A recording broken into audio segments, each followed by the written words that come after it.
What would you do if a mysterious caller saved your life again and again? But why? Find out in this video. Before we start the story, please hit the like button. It helps YouTube share it with more people, which lets me make even more stories. Thank you for your help. Let's get into the story.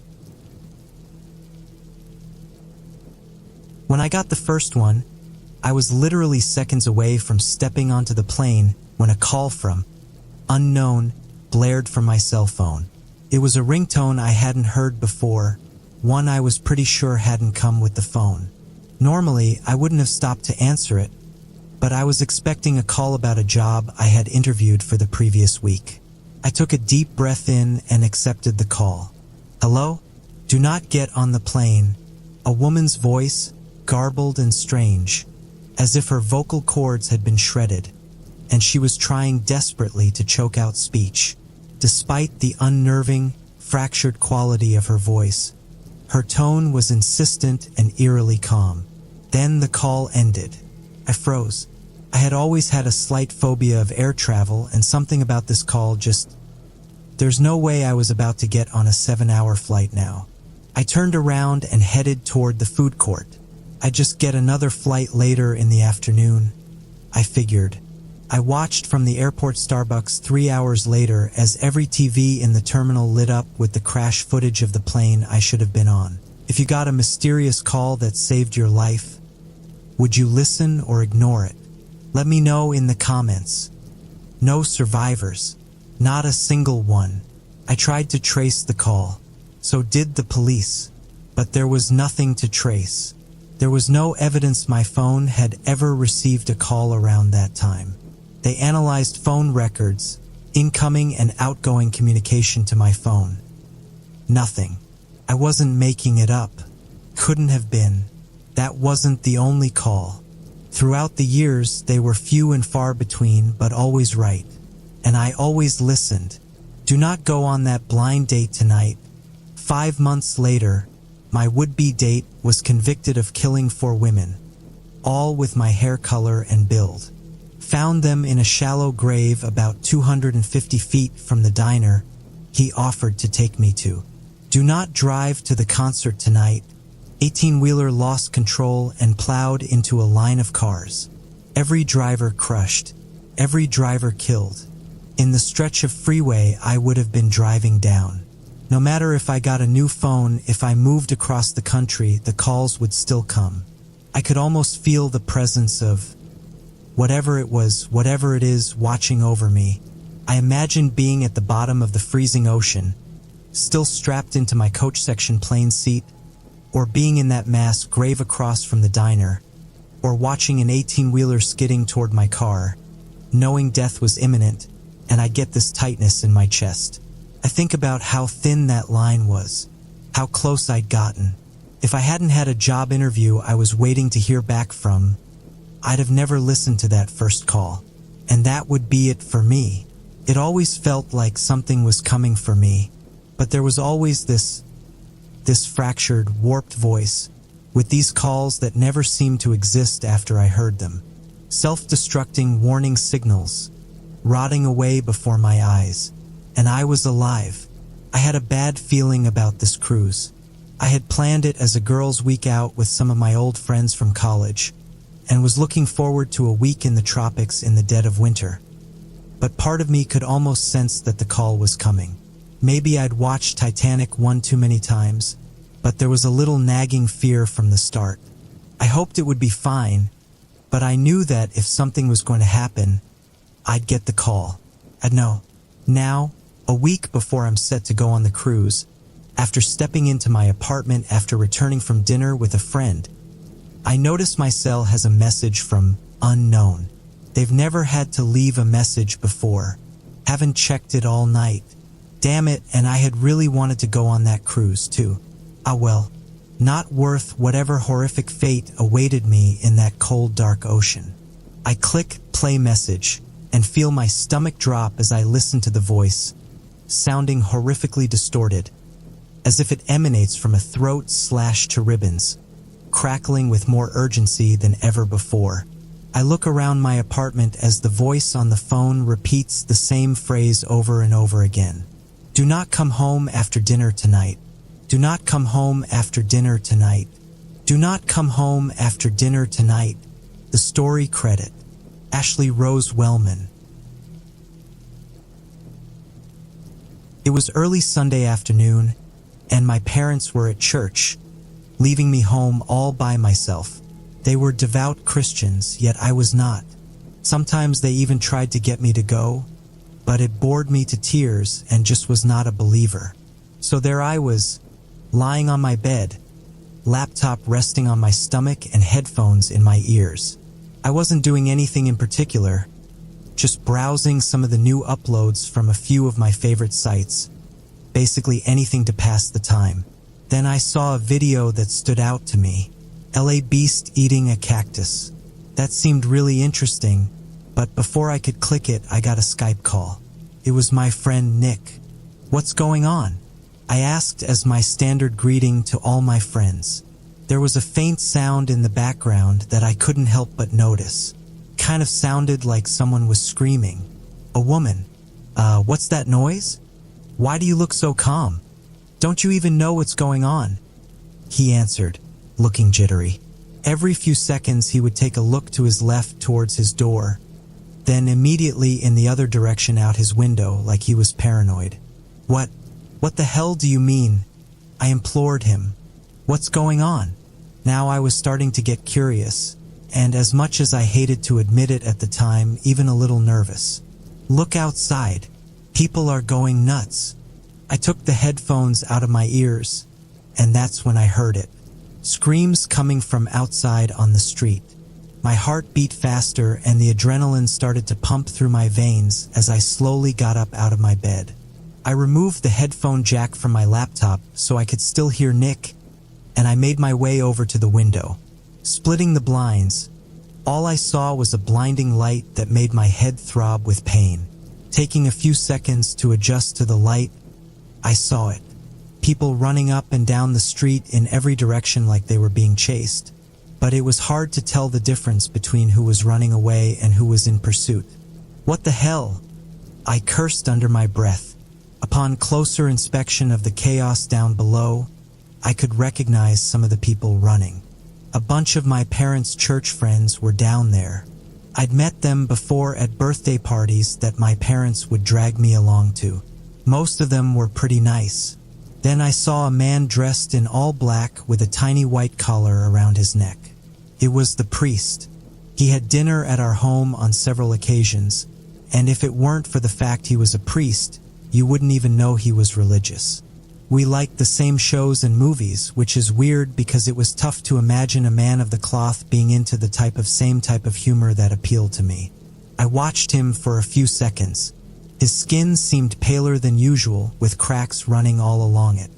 He must be sick or something, I figured, because your skin would have to be pretty dry for me to see it from that far away, at least 30 feet. He just stood there looking around until his eyes locked on something. A woman was running down the street, and he intercepted her path, tackling her to the ground. He got atop her and looked like he was putting something in her mouth, but a second later he violently pulled his hand back with something in it. I had to strain my eyes to properly see what it was, and I wish I didn't. It was her jaw. He had ripped it clean off her head. I wanted to look away, I really did. I just wanted to go back to my bed and pretend none of this was happening. But I couldn't. My eyes were locked on her, lying below him, writhing in pain on the floor as a pool of blood formed around her. He dropped the half of her mouth onto the floor and leaned forward, gouging her eyes with his thumbs before swiftly splitting her skull down the middle. Even over all the other screams coming from outside, the loud snapping of her bones could still be heard. That was it. I threw up, vomiting all of the previous night's dinner onto the floor. At least I was finally away from that window. When I was finally finished, I made my way back over to my bed. Nick still sitting there. "Messed up, huh?" he said. "Oh my God," was all I could come up with. The screams rang through my head, but after a short while there was one less. I looked up at Matt as the background was now quiet. "Is Everett Sure." "Be quiet," he said quietly, cutting me off. He was looking towards his door, and I put my headphones back on and began to listen intently. A very faint thumping could be heard that grew louder and louder, like it were footsteps getting closer. "Oh no, it's my dad," he cried. The thumping grew louder until it stopped just outside what I assumed was his door. My suspicions were confirmed a moment later as a loud single pound could be heard. Matt sprang to his feet and went off screen to the right, I guess to hide in his closet.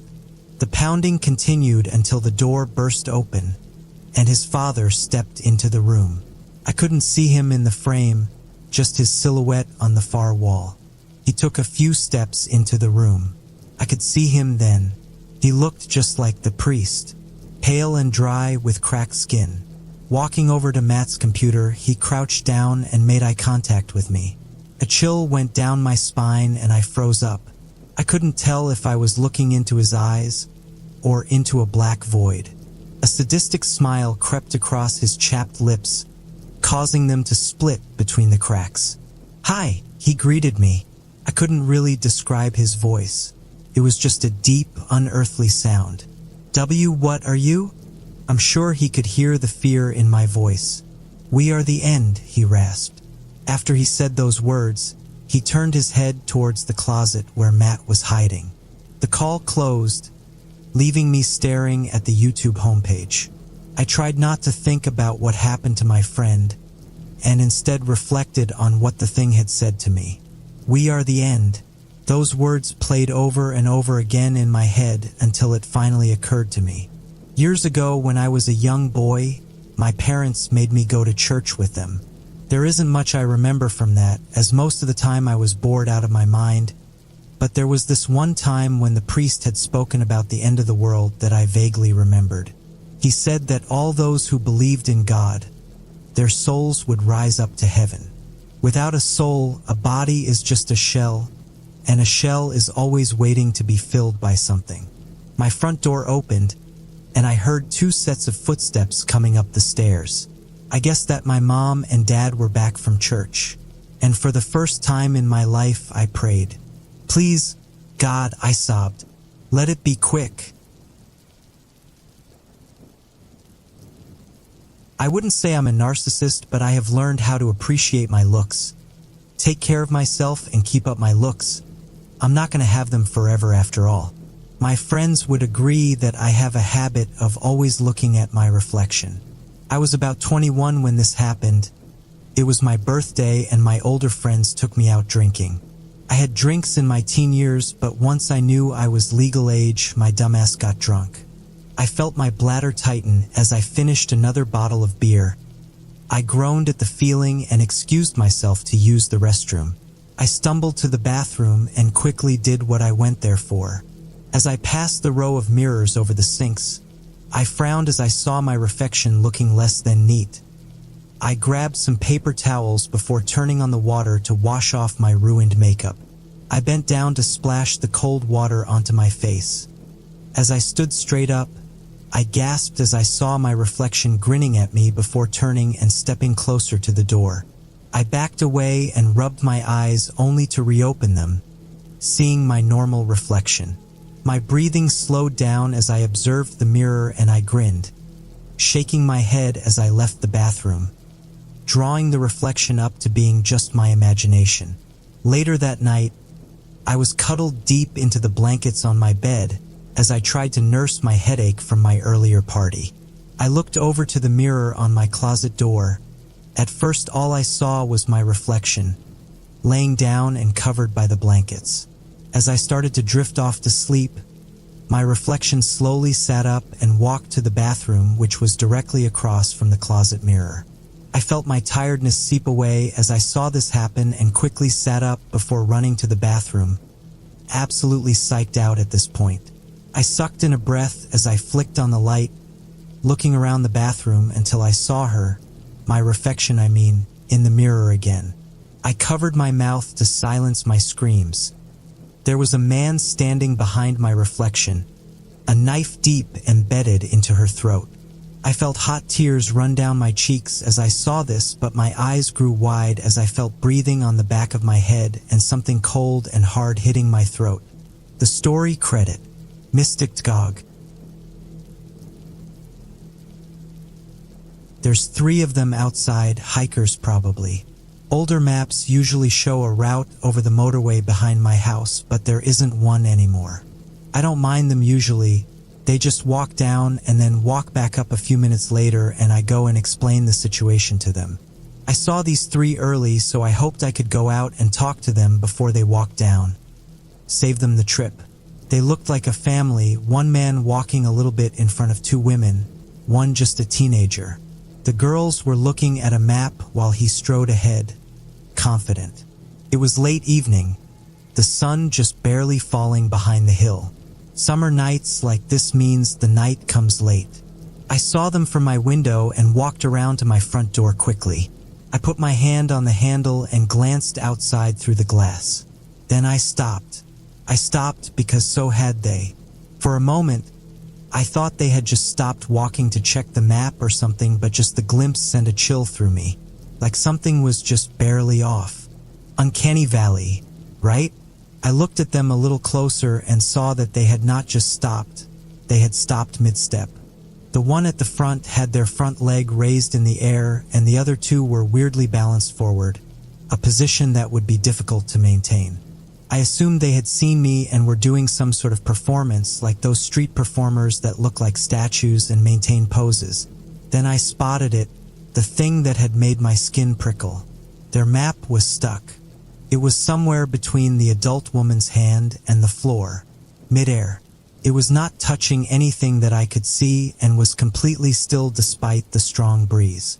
My mind raced through the options. Wires wouldn't explain how it was so still. Maybe it was actually solid and only looked like thin paper. Either way, I let go of the handle. If they really were performers, no harm in staying inside and leaving them there. I had neighbors, so even if there was a problem, then other people would be aware of it. I rationalized it to myself and turned away, unable to get rid of the throbbing cold in my stomach. I walked into my kitchen, made a mug of tea and sipped it, trying to warm myself despite my already perfectly heated house. I couldn't help myself. I walked over to the window. They were still there, hadn't moved an inch. But I was closer now. Looking back, I wish my window had been further away. I wish it was thicker and soundproofed, but it wasn't. So I could hear them. The walkers were talking. I could see it now, their mouths moving just a little to communicate enough. It was hard to make out words, but the mother and father were talking in an attempt at a calm tone to their daughter. She was sobbing. I felt a pang of sympathy, shame for ignoring them, and a rush of fear. I had ignored how wrong this felt before, but this was too much. I desperately wanted to go help them, to hug the daughter and tell her was okay. But I couldn't. I couldn't go outside. Then it would happen to me. I'm not sure why, but I had the overwhelming feeling that the exact same thing would happen to me. It was getting even harder to see them. They had stopped moving as the sun set, and now they were only barely visible from the lights in my house. I remembered my neighbors and looked down the street. I could see Maureen next door. She was looking out the window like I was. I tried to get her attention, but she was looking at the hikers. I usually avoided calling her. She was nice, but always had some new drama going on. She's just old and bored, so she tends to talk a lot, but we've been vague, neighborly friends for a few years. However, I quickly picked up my phone and dialed her number. I saw her turn and walk out of sight before picking up. Hello. Hi, Maureen. It's just me. Patrick, are you at home right now? Do you see those people outside my house? They've been standing out there for hours. It had only been minutes. An exaggerator as always. Yeah, I see them. Please don't go outside. I wasn't planning to. Bloody travelers would probably beat up an old woman. I think they're just hikers. No need to be worried. I think they are just... I couldn't think of a good reason for why they were acting like that, but wanted to assuage her fears. Well, let's just try and figure out what they're doing and if they need help. Just don't go outside. Okay? I heard you the first time. You don't need to worry about me, Patrick. I'm gonna call Albert to see if anyone further down the street saw where they came from. Okay, thanks, Maureen. Talk to you in a bit. Bye, dear. Click. I looked back out at them, almost impossible to see now. It was only because I knew they were there that I could even make out their shapes. And I could still hear them. They were louder now. I could make out a couple words. Then just one over and over. Help. I suddenly cursed living alone, wishing I could at least talk to someone. Maybe if there were houses on the other side of the street, I could at least communicate with the person across the street from me. But it was just open fields. I used to like that view. I looked down the street again, and again, my spine felt like it was crawling out of my body. Maybe I have some sort of ability to spot things that were out of place in just a glance. But something else was wrong. The lights from the houses were out. The only lights that were on were the 3 closest houses on the right. I looked the other way and they were all on all the way down the street. That's how it usually was until much later in the night. I looked back and tried to see details in the blacked out houses. Probably a power cut. But why was it just those ones? Weren't we all on the same grid? Then a flash. The furthest house's lights just went out. All of them at the same time, like a fuse had blown. I frantically reached for the phone and tried to call Maureen again, damning myself for not knowing the numbers of any of the further neighbors. It cut straight to an automated voice. The line was in use. I hung up and started pacing, looking out at the 2 remaining lit houses and glancing at the hikers outside. I couldn't see them, but I knew they were there. The voices were quieter, but they were talking still. Could they see me? I had no way of knowing.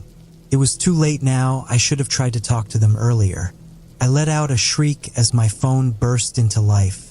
It was Maureen. Maureen? Is that you? Are you okay?